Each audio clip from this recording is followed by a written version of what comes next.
Coach, welcome to the show. Thanks for having me, man. Good evening to everyone and good evening to yourself. Have you gotten used to being called coach? Uh, it depends, though. It depends because most of the guys I've played with, so it's a bit weird with them. But yeah, with the younger ones, it's a bit more natural.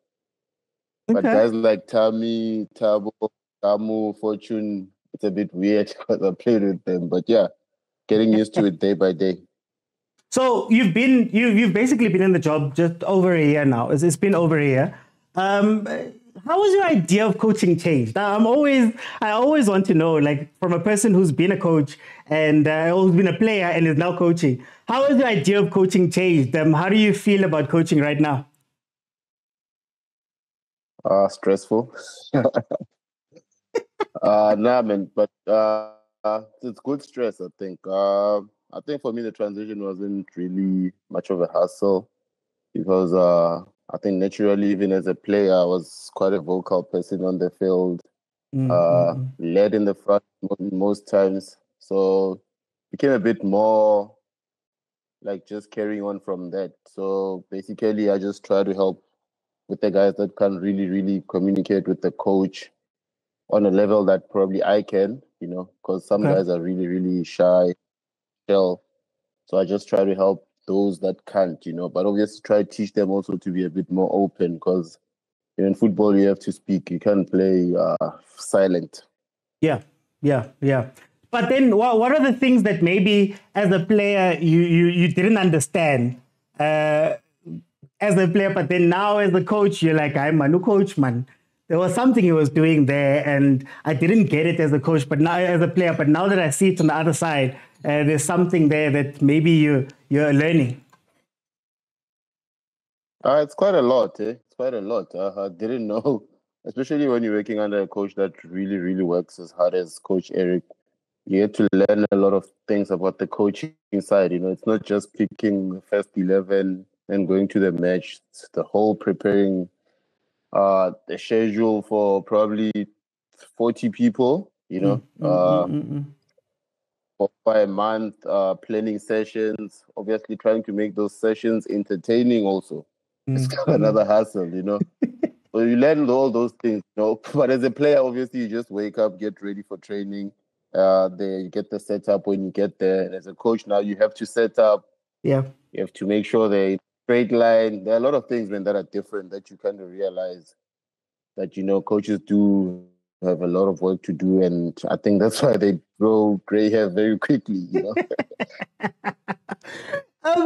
So I like that. In the setup of the game, how much goes into then, getting to know the players, doing all of those type of things? Is it something you took for granted before, and now, man, you have to know each person, how to treat them, how to do all that? Have you been how have you been coping with that side of it? Uh, Look, it's quite different, because now you have to really, really put yourself in people's shoes before you really speak. Because obviously, when you speak, you're no longer talking to one person. It's a group, obviously. So you have to make sure that everybody is that equally. You make sure that everybody gets to feel, let me say, the confidence coming from you, like from myself to everyone. The energy must be the same. So and teaches you a bit more to be patient. Because as a player, you don't really think of those things, but when you now not playing, you kind of realize that the players really, really need the support, and you can't really, really be thinking about yourself. So you have to really, really think and put yourself in their shoes and try to just deal with the situation from then on. But yeah, I mean, for me, obviously, because I've played for so many years, it's not really difficult to do, because I was there before. So I really relate a lot with what happens on the pitch. And obviously, I've just stopped playing. It's not so long ago, so it's still fresh in my mind. So sometimes I feel like I'm the one playing, even when I'm outside. And I think it helps me a lot also. It also helps the other guys to be more calm, because I help them deal with a lot of situations because I also see myself a bit more on the pitch when they play. Well, I've seen you on the pitch. I've seen some of those clips. It almost feels like, man, you remind them a little bit like, hey, you guys are good, but you haven't won the awards that I want. You can't do what I do. I've seen those clips. So you show them, man, where to go. Lev, is there any difference between your generation of players? And I know you're not that old, but is there a difference between your generation of players and some of the younger players that are coming through? And how do you bridge that gap if there are differences there? No, it's not really much of a difference. I think when we were also coming up at the age of let me say Rile, Fundo, Vet Boy, maybe to a certain extent, I think we were also probably put on the same pedestal. So I think it's quite normal to have a generation coming up playing. I think the worst thing to do, and it's quite a lot in our country, is to now draw comparisons. I think it's different times, and I think the style of football has changed a lot. The modern game is evolving each and every day. It's no longer the same as 10 years ago, or probably even 5 years ago. So to compare, the game is a bit, it's a bit quicker. It's a bit more tactical. Where else, probably when I was still at Ajax, I think it was a bit more pound to pound each and every.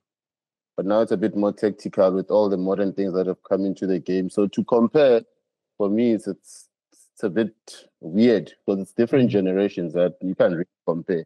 But if you ask me about players like, for example, Mshishi and Serrero, I can probably compare them because these are players that have played in the same probably time. They were at their peak at the same time, even though they still very well. But you get what I'm saying. They're probably in the 90s more than they are in the 2000s, So for me, that's how I see it. I think there's not much of a difference. I think it's just the football cycle doing what it does every time. And I think now it's time for others to come. I think we should embrace that instead of comparing and competing and trying to see who's better than who. Sorry to interrupt the video that I'm sure you're enjoying, but I just wanted to say thank you for all of the support that you guys have shown me and my Overthinking Football platform. I'm a one-man band that's doing all of this, and I really do enjoy the comments about how, SuperSport needs to come fetch me and SABC and all of that stuff. And I think it speaks to the quality of the content, but also the amount of effort that I put in. So I just wanted to say thank you. But the truth is that Abo SuperSport and all of those guys, yes, we're competing with them, but it's a completely different place. The sponsors are looking for former players, and to be honest with you, running some of these things is getting so difficult, and things have changed at home. So financially, it's a whole different world. So I wanted to try something new and come to the overthinkers, the people who watch the content, and say it would be incredible if you guys could contribute monthly towards the platform, towards keeping my lights on, but also making sure that all of the crazy things that I want to do, that I want to take SuperSport on with, I can actually do. And just for 20 Rand every month, I think that would be an incredible contribution if you can make it. It may sound like a little, but if we can get a lot of people behind it, then we'll be able to carry on doing what I do. I'll be able to carry on giving you the content and also expanding it, because we don't have shows like this, and us content creators need help from our audiences. So I just came here to ask you if you can. Here is the account number that you guys can use in order to contribute. And I think, I'd be very grateful if you would. But anyway, let's get back to the video. And don't forget to like, share, and subscribe. Do you think that if we're talking environments, are there any things that maybe you're seeing now around football, and how players are treated and how players come through? Is there anything different that maybe you may have wished that you guys would have had early on in your careers? Do you see any difference in the coaching styles and things like that? I think in my generation, we lacked a bit more, let me say, coaches that probably played the generation before us. I think we lacked a bit more coaches than now. But you see now, the people that have just retired, you can even see in Europe, guys are just retiring, and next thing they're coaches. The amount of people that are coaching in Europe were playing not so long ago. Coaches like Steven Gerrard, Lampard, are people that we just saw now. Iniesta just retired 2 weeks back, he's already doing his course, Mm. So I think we lacked a bit of that. And when I see now myself and other people that have played the game also going into coaching and other guys also being very keen on it, I think it's very good because I think players like myself are still fresh in the mind because Yeah. the youngsters that are probably playing now saw players like myself and a couple of others at our prime. So we were probably people they looked up to. And now all of a sudden, when you get a coach that you have looked up to coaching you, I think it's an extra motivation. And I think our generation lacked a bit of that. There weren't really a lot of coaches from the generation before us, I think. Coach, let's go into social media. Obviously, I'm a social media commentator of this stuff, a sportscaster on social media. You played for one of the biggest teams in the country. How do you feel about social media and its impact on players and other things that maybe us fans don't realize when from the point of view, guys, and maybe even from now as a coach?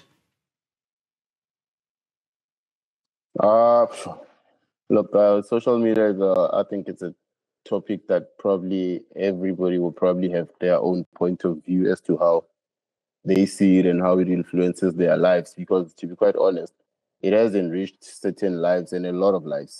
But it was also, I think, distracted a lot, even more lives also on the negative side of it. So it's got its pros and it's got its cons. Yeah. But I think when you play football, I don't think you should be into it. Of course, you want to be involved with the fans because the fans pay their hard-earned money to come watch you. But you must be careful. You must be careful as to where it gets to. I think have limits, have boundaries to a certain extent because it can make you, but it can also break you. Because if everybody has access to you and they can just say everything they want, and you are also sitting and watching it all the time, there's no way you can ignore somebody saying anything negative about you. You see, if you see it, it's going to be in your head, if you get what I'm saying. And it's also difficult to avoid because probably things we like are probably there on the social media also. If you want to see beautiful cars, they're there. Beautiful places, they're on social media. So it's difficult to avoid. It's got its pros and cons, but I think it's just how you use it and how you see it and make sure that it doesn't ruin what you're doing or your craft as per se. Just make sure also it doesn't distract that and it doesn't really become the reason you do what you do also. How did you cope with it? How did you cope with it when you were a player? I mean, I'm sure, man, Kaizer Chiefs, the moment something happened, I'm sure the notifications, the trending and all of that stuff. How did you deal with it as a player? I've always wanted to know. It's quite difficult, but luckily, obviously, like you said, I was playing at probably the biggest team in the country in terms of fan base. There's a lot of fans on social media, and even in person, there are a lot of fans. So obviously, the notifications were quite a lot. But luckily, like you said, Chiefs. Like I said, Chiefs is a big team. We were luckily given social media classes, so we knew how to deal with it.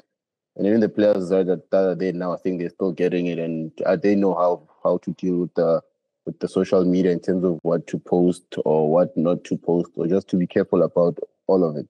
Tell me about Coach Tinkler. I think sometimes we tend to. I've always said here on the channel that we tend to downplay our local coaches, and we sort of treat them like they are, placeholders, man. Kebatu Fela, who just so happen to be coaching teams. Tell me about Coach Tinkler. What are some of the things that you're learning from him and him as a coach? How is he as a person too? I think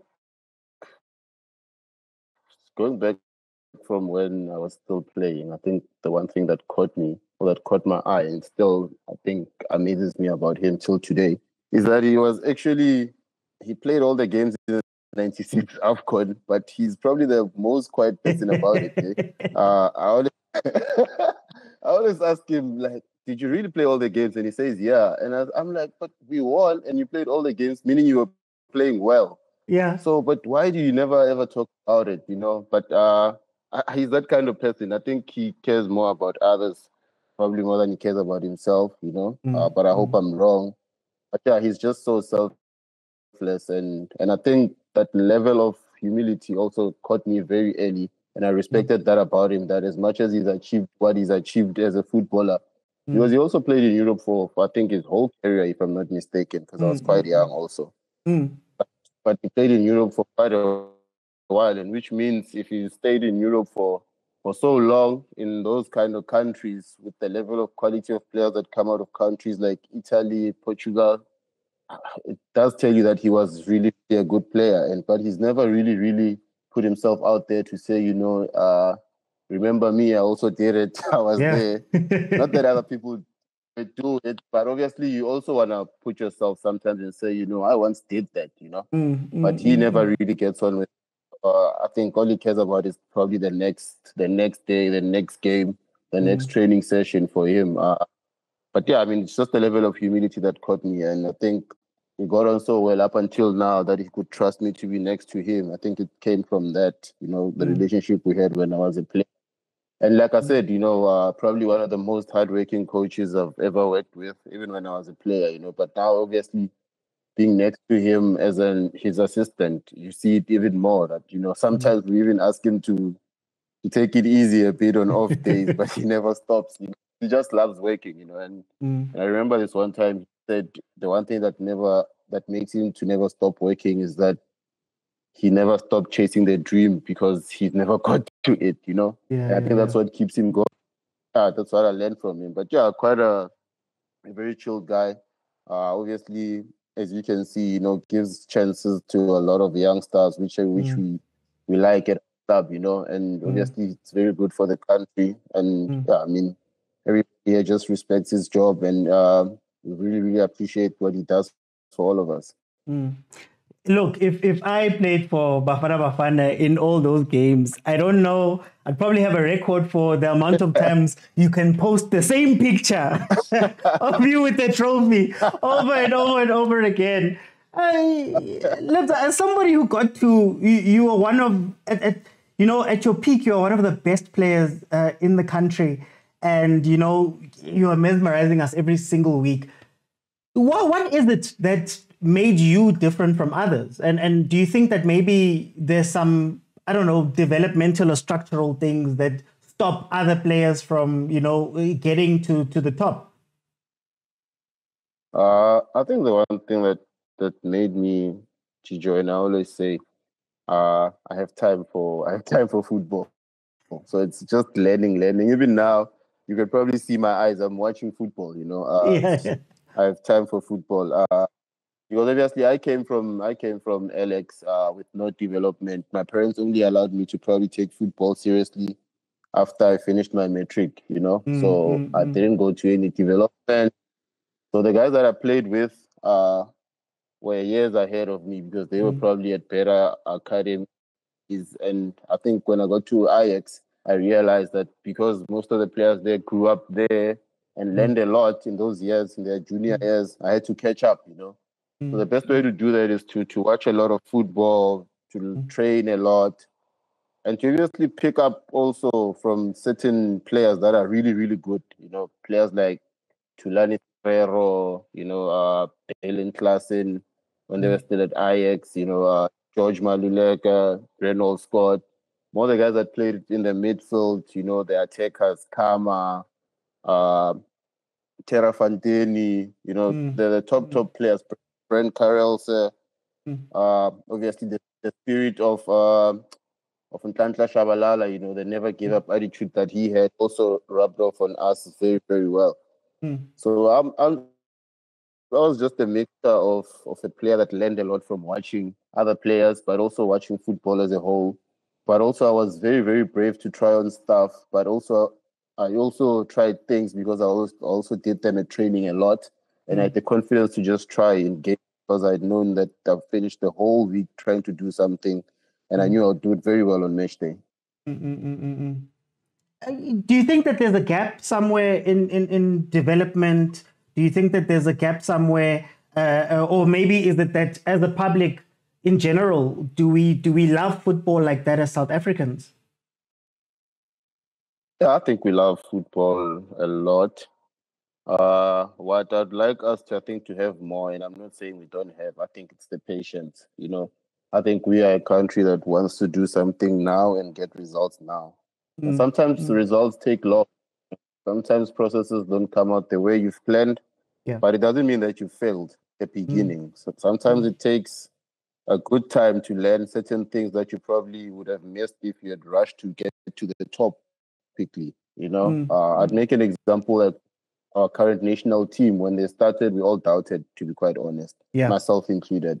I got worried when all the seniors were not removed, but probably replaced with the new guys. You get a bit worried to think, where are we going? But if you look until now, I think we've all realized that we all made a mistake by not trusting that process, and look where it's gotten us now. And I think it's a lesson that we should take, that sometimes it will work out well as you planned and it turns out very well, but sometimes it takes long. And I think it took long, and eventually we got it there. And even the players that were taken off at the beginning, your Mshishis, came back and added even the value that we thought they would add. And maybe that's what we needed. So sometimes patience, I think, is what we need as a country to try to get our players to a level that we can really, really get them to. But results are just one thing that I think we play for in the country, and it's a bit of a challenge also. I like that. I want to ask you then. We often have a conversation on the show where we speak about how, as South African fans or as South African football people, man rata shugela, man rata that entertainment. Are we ready to play quote unquote uglier football? Where do you land on that? Because Hugo Broos was often people often complain that he wasn't playing South African football, and it looked a certain way. Where do you land on that? Do you think that we're too in love at times with a certain kind of football, and maybe we're not ready to expand, especially when you see like your Cape Town Cities and your SuperSport maybe doing something different? How do you feel about those things? Football is one, man. I think football is diverse in a way that you can play it in any way that you want, I think. Yeah. But obviously, like I said, I think we are just caught up between the showboating and the dribbling, just to when and where we want it. Because sometimes we see it, and when the results are good, we see it and we embrace it. And sometimes we see it and the results don't go well, and we fight when it happens. So it's just a matter again of just drawing the line. I'm also not going to put myself in a spot where I pick a side, because I must be very careful with what I say also. But personally, I honestly also feel that players that have got the skill, when I say skill, I mean players that can make, for example, players that can go past players like Vinicius. Shouldn't be limited to playing. If he wants to go past 5 people, then let him do it, And if that's the kind of skill you are talking about, then I fully agree with it. But obviously, we still have our own, I think we call it Kasi flavor, that we grew up also. It's part of our culture. Yeah. And if you're leading 4-0, you want to do that, do it. But obviously, it also comes also with how far do you want to take it? You don't want to do it to embarrass your opponents. Also, you must show respect to them also. But also you want to do it to entertain the fans, So it's just finding the fine line between, drawing the line in between when and where to do it and how it's going to be done. But I don't have a problem with it. I think skillful players need to be allowed to do what they know best. But obviously, it has to come in with also helping out the team also with the results, because it has to be productive also after that. So if you can do that and end that with a shot or a goal, I'm up for it. Or even a miss, it's not a problem. But it's got to be an action, But if you're standing and juggling and just there's no movement, and especially the score is 0-0. Yeah. Look, I wouldn't have a problem with it, but you're going to have a problem with a lot of people in the country and wrong people at that time. Are we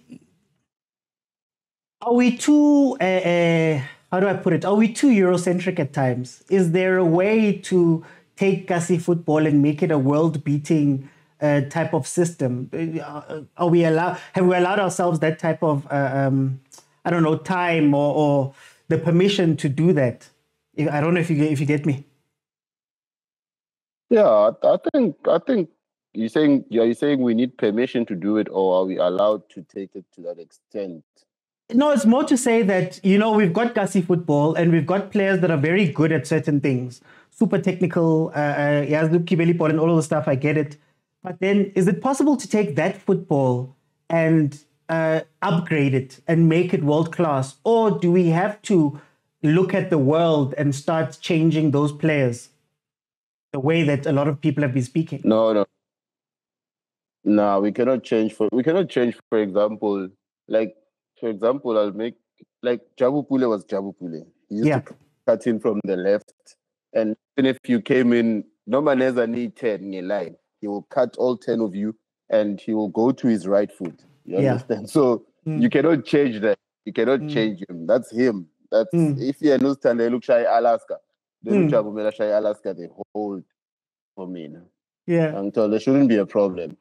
As long as like I said, as long as we create also, because to be brutally honest, if we want to say we want our players to go play in Europe, then we have to know that the numbers also count in football. How many goals, how many clean sheets, how many saves as a goalkeeper. That counts also. So if you are doing zonke lezinto ezikhuluma and ushaya abantu nge-Alaska week in, week out, then after what's happening, are you assisting or are you scoring? I think we want to send players to Europe. So in Europe, it's a fact that the numbers count also. So as much as we want to enjoy and have fun and obviously entertain the crowd, ask quality number. Okay? If we want to do the Kasi flavor, then I feel like Neneti Melikwale.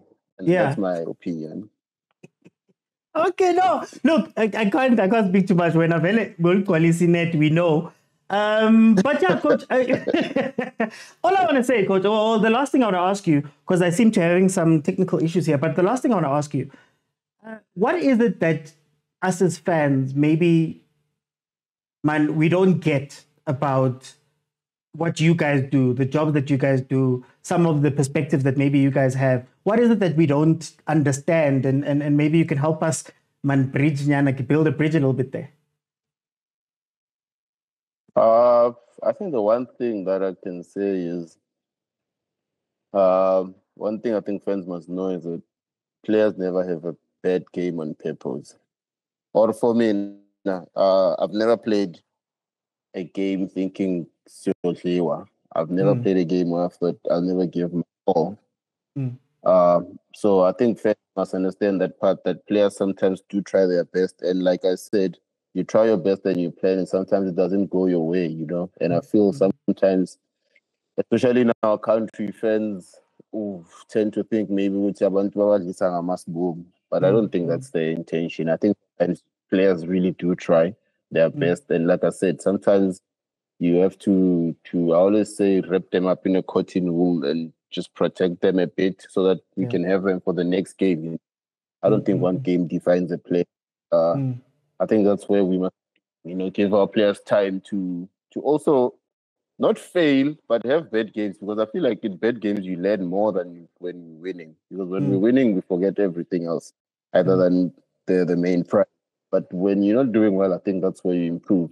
And you must have those days. And I think we must allow our players to have those days so that they can improve on their weaknesses, and hopefully they go and achieve bigger things than we've achieved. Look, all I'll say is that you pet sleepy happy man. You might not want to do it on purpose, but anyway, no, I'm kidding. In the comments, I need 2 questions. Then we're going to let Coach go. I can't let you in on multi-guest. It seems that there's a bit of a performance thing that's happening here. So members, if you can drop a question or 2 there in the comments, then we can just let Coach enjoy the football. I see you, Coach. Hey, you're also taking care of that side. Coach, can I ask before, while I'm waiting for these questions, what team do you support that side? Yeah. Man City. Man City? Mara, Yes. is You mean it more to that side? anywhere that side? Oh, no, Man City. Man Is it a City and Madrid. contract? Is it a contract that, man, because you played for Cape Town City and you're now coaching Cape Town City, you can't now go to a United or something like that? I think it was thing one.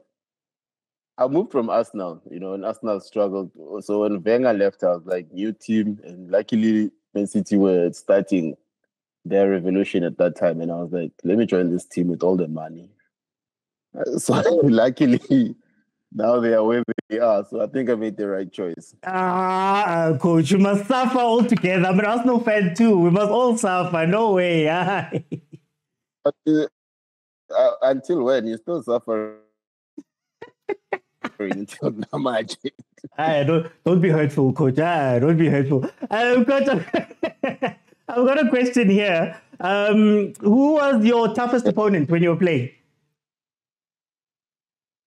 Toughest. Toughest. Oh, toughest. I played with a lot of Oaks that was very, very strong. Toughest. So to be quite honest, I never really thought of anybody very tough.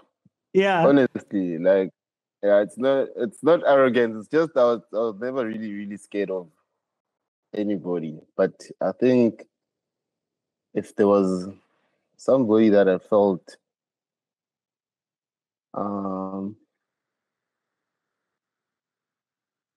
no, I'm trying to think who, like, no, ngizama ukucabanga ukuthi, like, who's really marked me, like, knows with, like, this guy has been with me the whole game.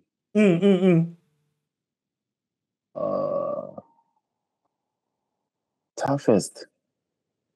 I think it's Long Msaba. Okay. I think Tyson. I think Tyson Williams Saba, like, Tyson. Luckily, Tyson was most of the time like on my team. Tyson and Willard. I think Tyson and Willard. Yeah, were strong. They're very, very strong. I feel, but luckily we're good friends, so they doesn't bank catch it. Oh no, wait! I think the toughest guys to play were against. It was not one person, but I think I'll say a club. And I think a lot of people remember Free State Stars in Global Park. Uncle, yes. The West. There you're fighting the weather too. You're fighting everyone. Coach Steve Compella's Free Stars. The end the trip also. End the trip. Coach Steve Compella's Free State Stars in Free State was the most difficult trip. I think a lot of people will tell you about going there. We all struggled. Struggled to play there. There was such a force there. They had Paulos there, Mataba, they had Makola. That team was very. There's a guy called Mashego. I forgot his name. He was a right back to go up. That plain boy Taibos, Krotman. That team was powerful in Free State. Nobody wanted to play them there. I think that was the most difficult trip for me. And then another. Yeah. No, but as for an individual, no, not really. I think the guys that I was really afraid of were Tyson, Willard, and Paulos now, because they were really strong. I know you caught Paulos when he transitioned from a striker, ne? He was now playing. Yeah, he was holding midfielder with 6 stats. Man, but he's also a good friend. So he never really kicked me a lot, but he was very, very strong also. Here's another question. Let me see. What was the best moment of your career? Let's end it off with that one. What was your best moment of your career? Yeah, I think just winning the player of the season Mm, mm, was probably the most night of my life. And I think that year was really, really something special. But that night was it's a night I don't forget, you know. It just mm, sums up mm. everything about my career. When you in that season, sorry, when you in that season, coach, do you feel it as you're going along? Do you get to a point somewhere where you go, "Hi, man, I've been too hot now." Maybe you start questioning yourself. How does it go, man, when you have a hot season like that? Yeah. You know, at, at that time, I actually really, really think about it now. Like everything was just, it was not just happening because it was happening. I Mm, was just mm, enjoying, just playing well, training well, living well. Like everything was just like Yonkinto wasn't perfect. There were mm, obviously Impilo is just Impilo. You always have problems there and there. mm. But like in terms of the sport side of things, I think everything was just Cape Town was beautiful that year. It's always beautiful, but like during the moment, during that moment, I won't say I was on top of the world, but I just felt, and credit to the club also. I have to credit my teammates and Mm, the bosses, and obviously Coach Tinkler. But mm, I think I felt confidence from a lot of people there, and I just drew on from that energy. mm, Everybody mm, just gave me good energy, and I felt trusted. And when you feel that sort of trust, mm, uh, it was just so beautiful to do it for. It wasn't only for myself, but to do it for all of them. And to be mm, quite mm, honest, I never really thought it would go like when you're having a season, but you don't really think, I'll be player of the season. But you're mm, just going on and you're just going on. You know what? When is the next game? mm, Are mm, we mm, always mm, like, when is the next game? After playing, who are we playing next? Oh, we're playing in 3 days. Okay, cool. mm, Who are we playing? Oh, we're playing them. Oh, okay. When are they playing? Oh, they play tomorrow. Oh, we will watch them at 3. We were that kind of team. Oh, mm, they're playing at 3. I will watch them together. We used to sit and watch teams together. mm, mm, mm, mm. Especially if it was a would sit. I think that was the year Sundowns won CAF, I think, and we'll be Yeah. sitting there because obviously, we got to a point where we felt maybe Sobabamba, as impossible as it sounds, because with them, so difficult. We actually thought, what, maybe Sobabamba, Mm, let's mm. watch them, we care. And we used to sit and watch, as a group also, all of us, Aubrey, Parks. We used to watch other teams, and that's how good we were as a group. And I think our energy was just so lovely. That's why I never really talk about that season as if I was the only one. I think I was just the crowning of unbelievable work we did as a group in that season. Does Coach Tinkler ever pull you aside during that season and say something to you? If yeah, it was Coach Tinkler. Does he pull you aside and give you advice? And would you if you see somebody's hot right now, what do you say to them? Do you interrupt it? Do you let it go? Look, I let them go. I let them go. I want them to be that hot. I would like to see a player play that well. It's so nice to see a player play that well, and just a player enjoying their moment. Because I feel like in football, everybody does really, really get their moment. Mm, Uh, Luckily, when you're an attacker, you get to be in the goal, so you get more of the spotlight, more than keepers and defenders, and maybe sometimes midfielders. But mm, when you're scoring, getting man of the matches, getting awards there and there, it's such mm, a nice feeling. And I'd like that for somebody else. So we also try to draw motivation for the current generation with some of the memories from there. We try to show them how we did in that season, because that season, like I said, was a lot of teamwork and group work, mm, and there mm, was a lot of, I think, as a club, we can draw a lot of inspiration from that season, because that season was special, and was special, and especially when there's guys like me, Tabo, Tami, who were there. mm. When you relive it to the other guys, they realize how big of a responsibility they have, but also how big of a blessing it is to play for a club like that. But it's also nice when you know that you've also given so much to such an institution, you know. So I also take pride in that. I gave so much to the club, and I'm also ready to give even more. Last question, coach. From that time, who are the underrated players? Like, who are the players that maybe, you spoke about Eric Tinkler being somebody who played all of the games for Bafana Bafana and was really good. Who are some of your teammates that you played with that were, man, they didn't make the headlines, they were underrated, but you feel as though, they're really good at what they do? Let me try. I'll try to name five. Okay. But I think the first one that comes to mind when everybody talks about underrated, I think a lot of people don't know how good Thato Mokeke is. I won't say was because he hasn't retired yet. He hasn't said that he's retired without a club, but Thato was something else. One of my most, I think, I'll say favorite. I think he's one of my favorite teammates I've ever had. In all the teams that I've played with Thato, it's so nice to play with Thato. We connect. Like, it's just automatic with me and him. And he's just one player that I think the country never really, really appreciated. But I think he's one player that, for me, a player like him is like a generational talent. He fits in all the generations Thato could play on nicely. We play Thato at left back, he plays football. You play him at centre back, he still plays football.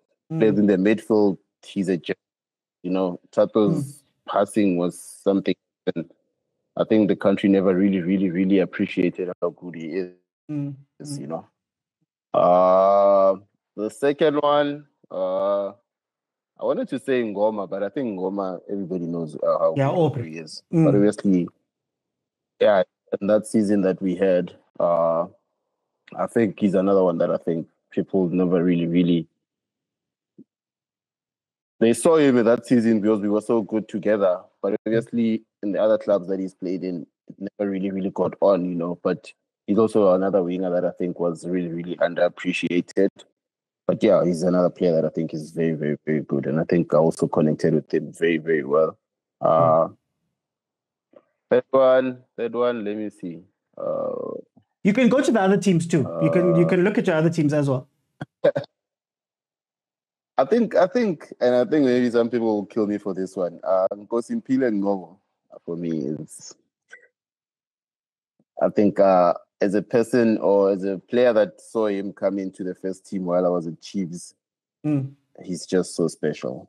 He's one player that I always wish can play to his full potential, or gets the chance to play to his full potential and gets the full trust, He's a bit of a sensitive boy, but the talent there, the brains there. If he plays to his full potential, there's a player that the national team, I think, can really, really, really benefit from. He's so good. And I think he's very rated, but I hope he gets his chance, and when he gets it, he really, really shows himself, because I rate him very, very highly. How important is the change of environment sometimes? I'm not saying it's in his case, but as somebody who's been at different teams, how important is the change of environment?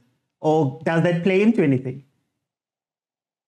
Look, it's a bit of, like I said, it's for me, it's 50-50. If you've done well at a club, sometimes you want to leave because you don't want to also ruin something that you've done so well, But also, when you haven't done well and the club has taken good care of you, you also want to give back also to the club. I think some players like him are probably there at that moment. And I think for me, he's at the right environment. I think there's no bigger institution than that one. And if you want to really, really test yourself, that's the place to be. And if you really, really enjoy pressure, like some of us, then I think that's the right place to be. So I think it is good to change sometimes, but it's also got to be change that will grow you. And sometimes we might think the grass is greener on the other side, when they actually should be watering the grass that you have, actually, So I think it's 50-50. Sometimes it works, sometimes it doesn't work. But I think that's entirely up to an individual as to how they feel. But for me, I always preferred that if I'm at a club and I've given my all, let me try something else because there's no limitations. Let me try something better. But if it's not better, then why leave? No point in leaving if it's not better. Especially if you're not being chased away. So I think if you're still appreciated and people still believe in you, then you stay and you fight and you show your true potential. No, coach, I think for time's sake, I'm gonna jump in there. I've kept you way longer than I said I'd keep you Not here. a problem. Apologies, I couldn't get the members in. There seems to be a bit of an issue here, but thank you so much for coming to the show. You have no idea how much it means to have somebody of your caliber here. So from me and the Overthinkers, thank you so much. Thank you for having me, man. Keep up the good work. I always follow what you're doing, so I really enjoy your shows, and I hope it grows, and hopefully one day I'll be back again and we have more time. I will be in studio next time you come. Thank you so much, coach. From your mouth to God's ears, my brother. Cheers, enjoy. Thank you, coach.